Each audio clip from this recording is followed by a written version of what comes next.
Добър ден! Благодаря на Ирена, която доста ласкателно представи не само мен, но и всички останали членове на инициативния комитет. Защо подкрепям Виктор? По няколко причини. Първата, че ми е приятел, разбира се, и е логично човек да подкрепя приятелите си в техните начинания. На второ място го подкрепям за всички тези негови качества, които пряко или косвено бяха току-що изтъкнати. Защото е успял професионалист, защото има специализации, които правят чест, и това значи, че е достатъчно напред не само в професията, но и в знанията за професията си.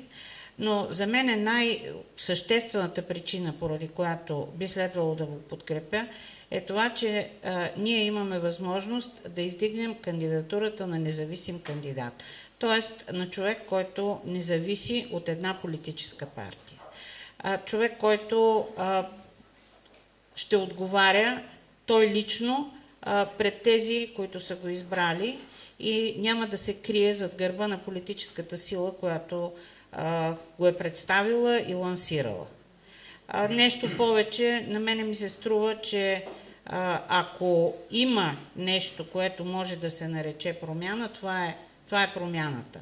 Да гласуваме за някой, който ще се свързва с нас непосредствено, без необходимостта да има някакви партийни ръководители, които да ни го изберат и да ни посочат за кого трябва да гласуваме в край на краищата.